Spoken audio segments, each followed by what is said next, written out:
왜 그 사람은 나만 차갑게 대할까? 7가지 이유와 정주영 회장의 실전 대처법. 이 영상이 당신의 관계를 바꿉니다.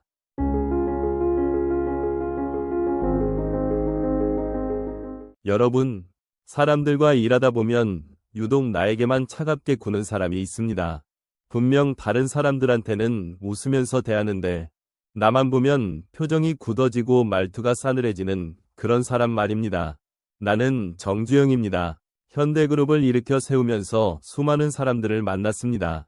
그 중에는 나를 진심으로 응원해준 사람도 있었지만 나에게만 유독 냉정하고 차갑게 대하는 사람들도 많았습니다. 젊은 시절 나는 은행에 돈을 빌리러 갔습니다.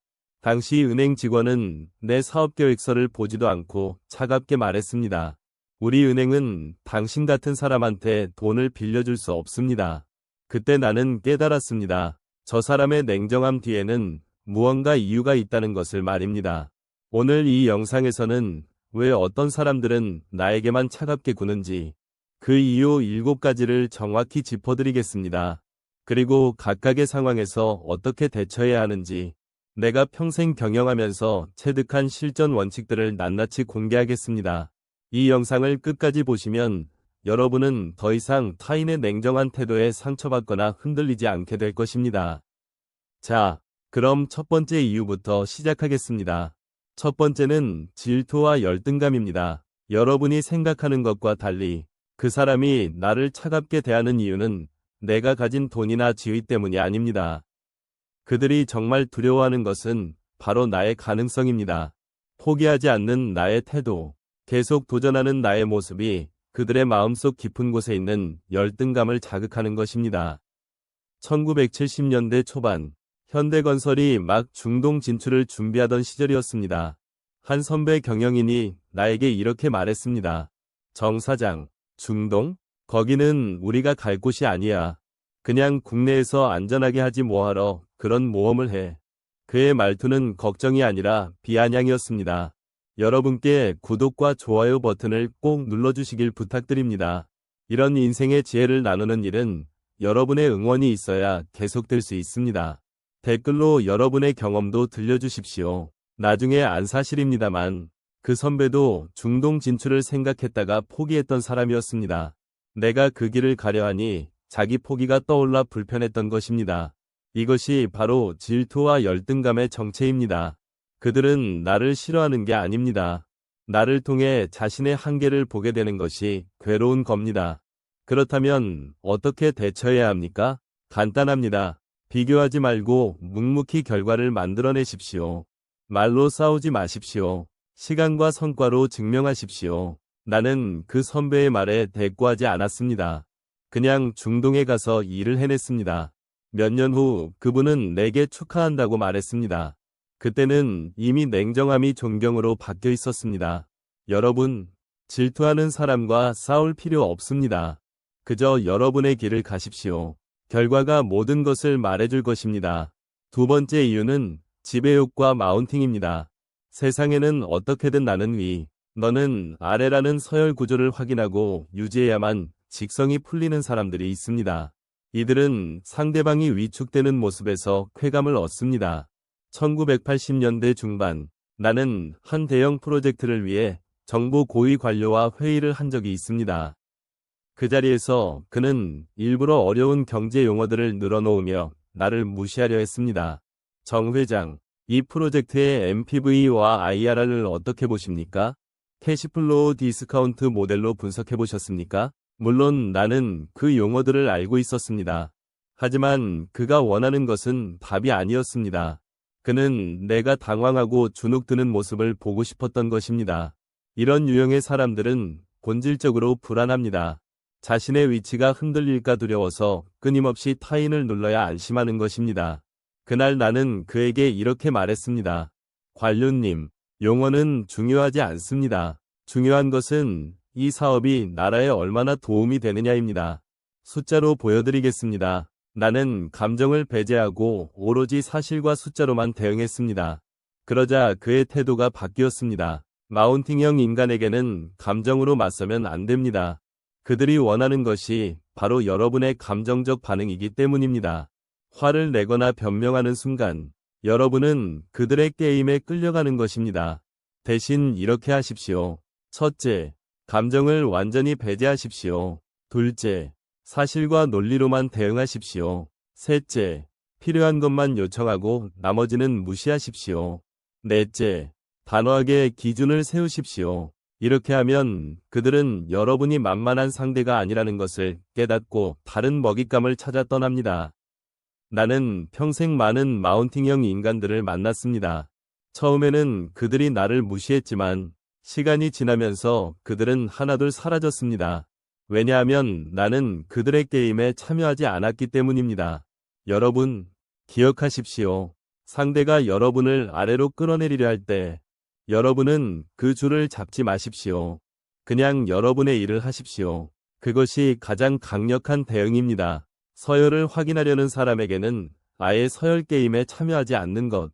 그것이 최고의 승리입니다. 나는 그렇게 해왔고, 그래서 오늘까지 살아남았습니다. 세 번째 이유는 스트레스 배출구입니다. 이들은 본질적으로 악의가 있는 것이 아니라 자신이 위에서 받은 스트레스를 더 약한 상대에게 풀어버리는 약한 사람들입니다. 그들은 반격하지 않을 것 같은 사람을 골라서 화풀이를 합니다. 나도 그랬던 적이 있습니다. 솔직히 고백하겠습니다. 1997년 외환위기 때 현대그룹은 엄청난 압박 속에 있었습니다. 은행들은 돈을 회수하려 했고 정부는 구조조정을 압박했습니다. 매일 아침 눈을 뜨면 회사가 무너질 것 같은 공포가 밀려왔습니다. 그때 나는 임원회의에서 직원들에게 소리를 질렀습니다.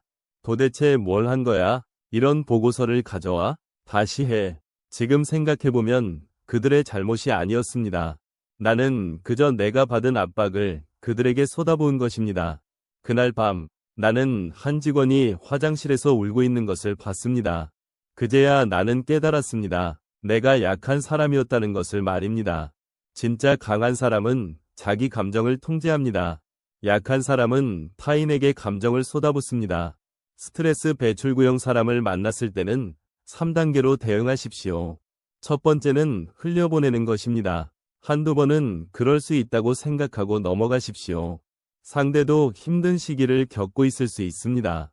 두 번째는 분명히 선을 그는 것입니다. 같은 일이 반복되면 조용히 말하십시오. 과장님, 저도 제 일을 열심히 하고 있습니다. 문제가 있으면 구체적으로 말씀해 주시면 고치겠습니다. 이렇게 말하면 대부분 멈춥니다. 세 번째는 거리를 두는 것입니다. 그래도 계속된다면 기록을 남기고 메일로 소통하며 물리적 거리를 확보하십시오. 여러분을 지키는 것이 우선입니다. 나는 그 직원에게 다음날 아침 따로 불러서 말했습니다. 어제는 내가 잘못했네. 자네 보고서는 괜찮았어. 내가 예민했던 거야. 그 직원은 눈물을 글썽이며 고맙다고 했습니다. 그날 이후 나는 다짐했습니다. 내 스트레스를 타인에게 풀지 않겠다고 말입니다. 여러분, 상대의 감정은 여러분의 책임이 아닙니다. 그것은 그들의 숙제입니다. 여러분은 그저 여러분 자신을 지키면 됩니다. 네 번째 이유는 기대가 크기 때문입니다. 이것은 좀 다른 경우입니다. 어떤 사람들은 나를 싫어해서 냉정한 것이 아니라 오히려 나에게 기대가 크기 때문에 더 엄격하게 대합니다. 너라면 더 잘할 수 있다는 믿음이 있기에 냉정하게 지적하는 것입니다. 2000년대 초반 우리 회사에 뛰어난 젊은 직원이 한 명 있었습니다. 그는 똑똑하고 열정적이었지만 한 번은 수억 원짜리 계약에서 실수를 했습니다. 다른 임원들은 그를 감싸며 말했습니다. 회장님, 젊은 친구니까 한 번만 봐주시죠. 하지만 나는 그를 따로 불러서 차갑게 말했습니다. 자네가 이 정도밖에 안 되는 사람이었나? 실망했네. 자네가 얼마나 큰 인재인 줄 알고 내가 이 일을 맡겼는데 이런 결과를 가져오다니. 그는 고개를 숙이고 있었습니다. 나는 계속 말했습니다. 내가 자네를 포기했다면 이런 말도 안 했을 거야. 기대하지 않는 사람한테는 아무 말도 하지 않아. 하지만 자네는 다르네. 자네는 앞으로 이 회사를 이끌어갈 사람이야. 그러니까 이런 실수를 하면 안 되는 거야.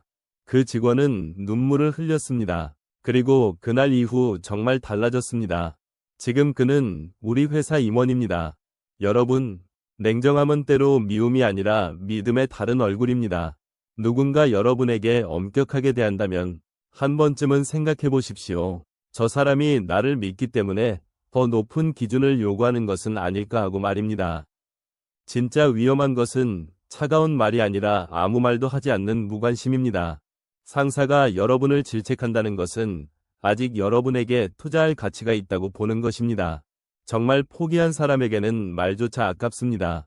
나는 평생 수많은 직원들을 키웠습니다.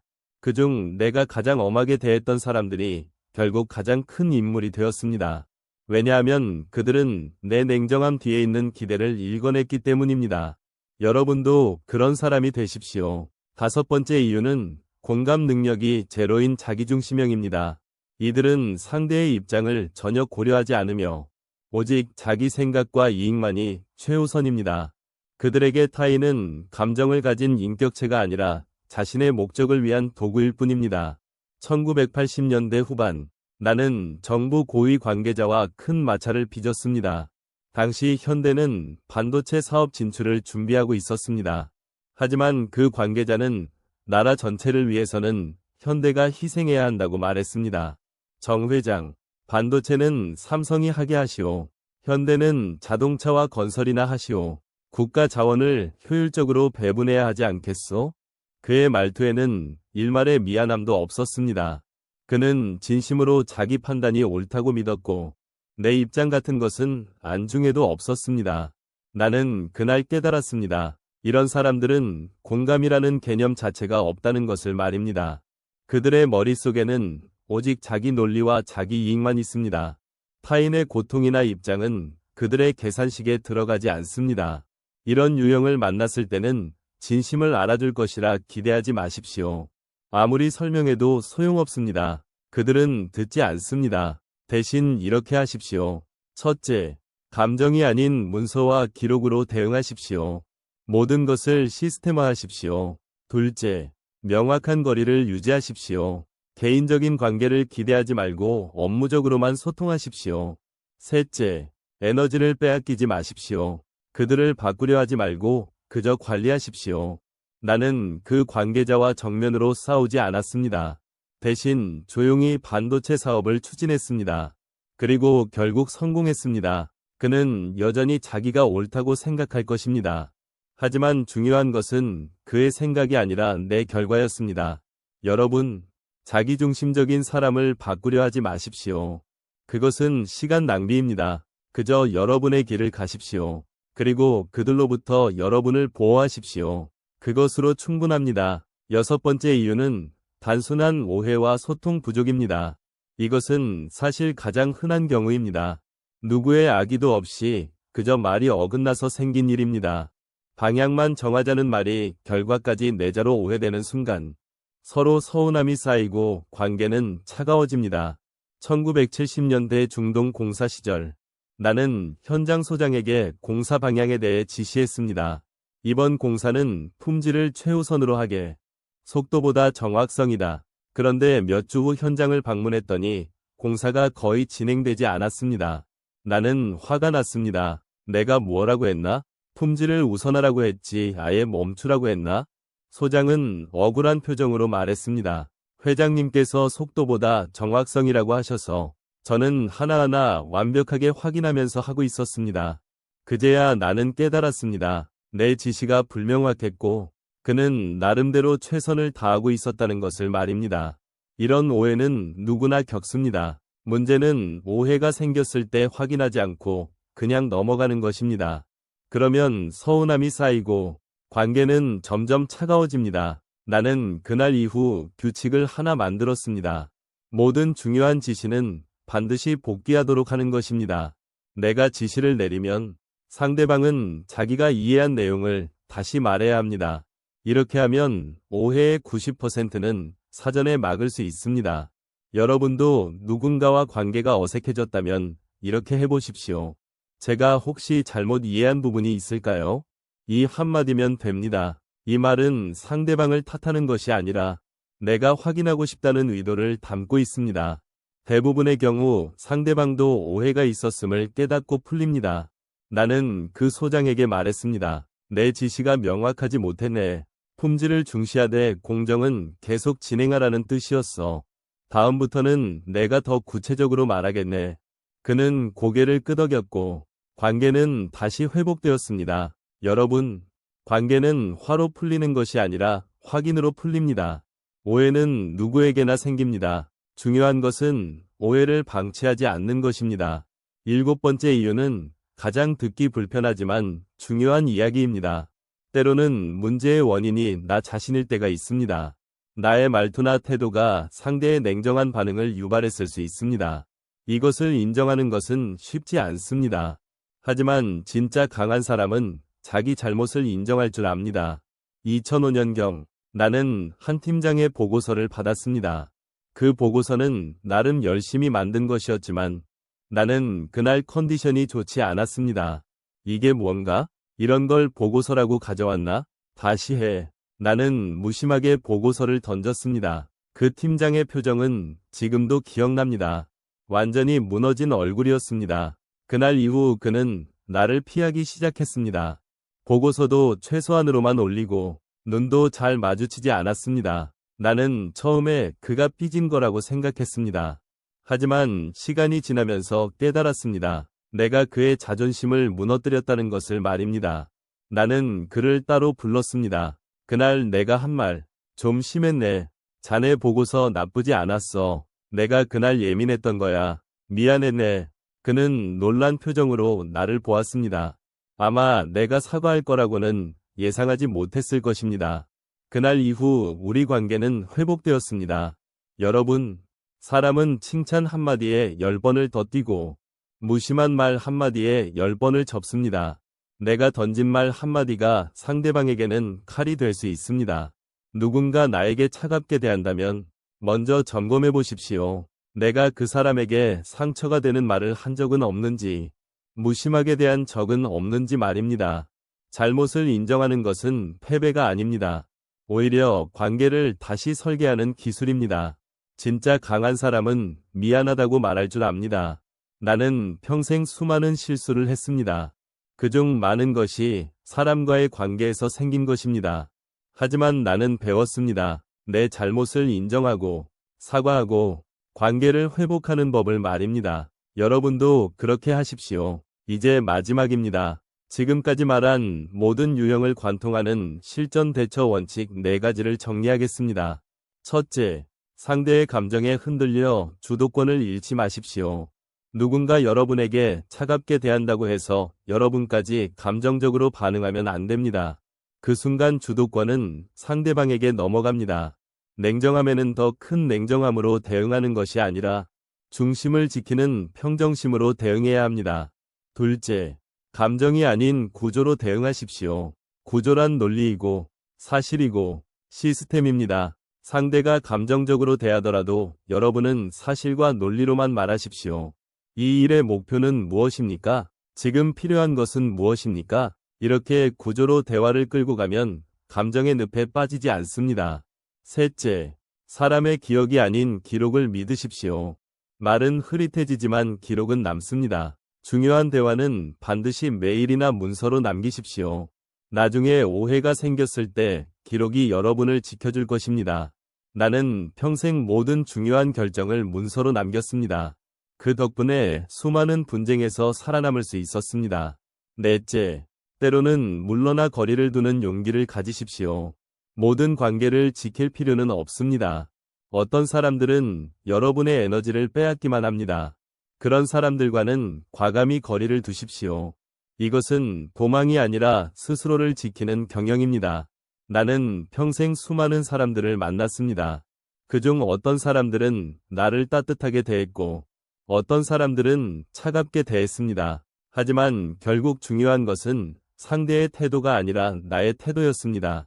타인의 냉정함이라는 파도에 휩쓸리지 말고 나의 중심을 지키는 것, 그것이 결국 나를 지키는 힘입니다. 여러분, 누군가 여러분에게 차갑게 대한다고 해서 여러분의 가치가 떨어지는 것은 아닙니다. 그것은 그 사람의 문제이지 여러분의 문제가 아닙니다. 여러분은 그저 여러분의 길을 묵묵히 걸어가면 됩니다. 시청해주셔서 진심으로 감사합니다. 이 영상이 여러분의 인생에 작은 도움이 되었기를 바랍니다. 구독 버튼과 좋아요 버튼을 꼭 눌러주시고 알림 설정도 해주십시오. 앞으로도 제가 평생 배우고 경험한 인생의 지혜를 계속 나눠드리겠습니다. 여러분의 댓글도 기다리고 있습니다. 여러분은 어떤 경험을 하셨습니까? 함께 나누면 우리 모두 더 강해질 것입니다. 다시 한번 말씀드립니다. 구독, 좋아요, 알림 설정으로 여러분의 응원을 보여주십시오. 다음 영상에서 또 뵙겠습니다. 건강하십시오.